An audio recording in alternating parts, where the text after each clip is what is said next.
politólogo Javier Rosiles Salas, a quien saludamos con mucho gusto. ¿Cómo está, Javier? Muy buenos días. ¿Qué tal, Nidia? Pues bien, muchas gracias. Como siempre, un placer conversar contigo y con tu amplio auditorio. No, muchísimas gracias. Interesante este artículo en el que habla a propósito de las elecciones en Estado de México y en Coahuila.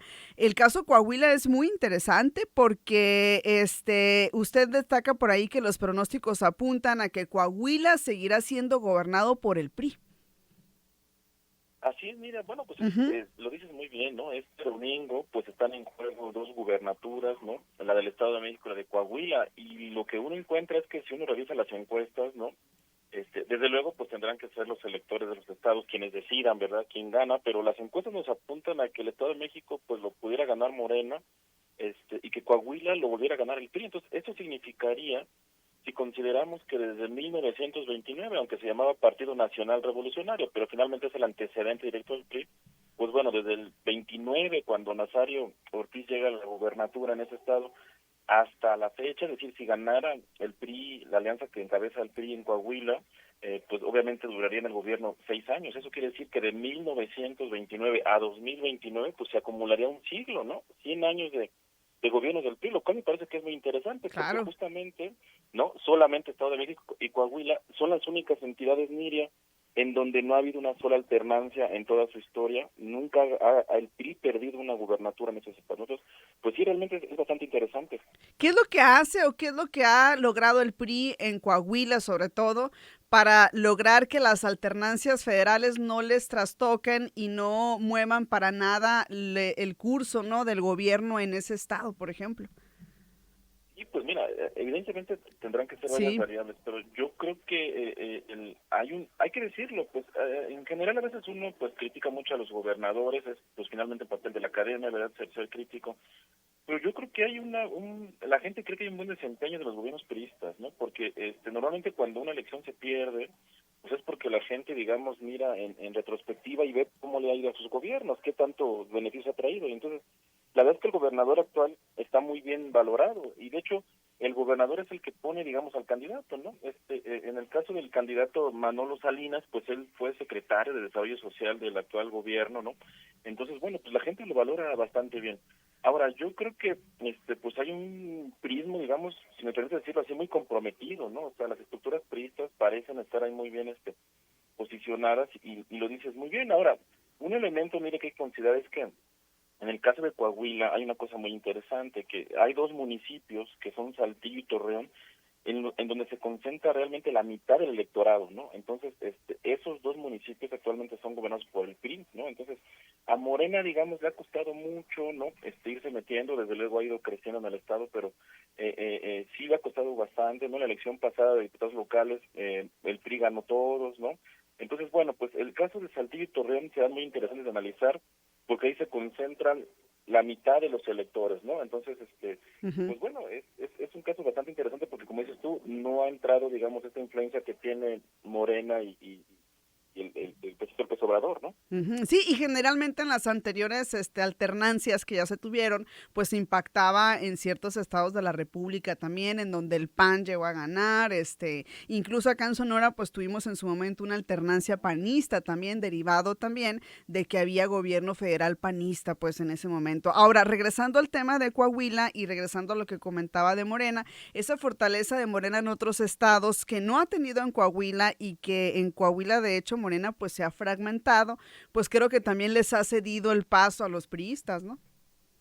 Sí, lo que pasa es que Coahuila, Ujú, en Coahuila tenemos 4 candidatos, ¿no? Y ujú. 3 de ellos pues tienen cementera, digamos, o origen morenista. O sea, en el caso de Lenin Pérez, por ejemplo, pues él ya fue diputado federal por Morena, ¿no? En el caso de Ricardo Mejía Verdeja, pues bueno, él fue, imagínate, subsecretario federal, lo cual no es cualquier cosa, ¿no? Y sin embargo, pues decide ir solo, ¿no? Y en el caso de Armando Guadiana, pues claramente, pues es el candidato de Morena, que ya participó, por cierto, la vez anterior y quedó en tercer lugar, ¿no? Entonces, esta fragmentación que tú dices, pues claramente, pues juega, digamos, en favor del PRI. Ahora, Coahuila también es interesante, mira, pues por esta situación en la que, imagínate, las dirigencias nacionales del PT y del Verde están llamando a votar por Guadiana, es decir, por Morena, ¿no?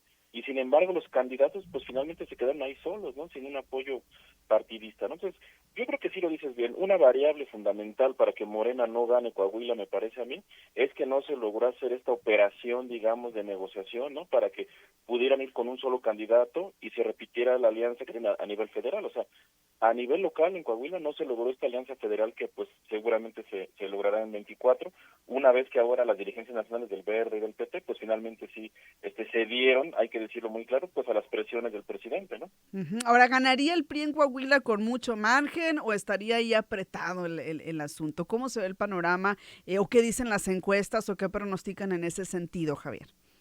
Pues mira, derivado de esta fragmentación, todas las encuestas, bueno, yo reviso pues obviamente las de casas encuestadores más o menos reconocidas y yo te puedo hablar de 8 encuestas. En las 8 encuestas el nivel más bajo está en 48% para el PRI, es decir, va a rondar el 50% el caso de Manolo, ¿no?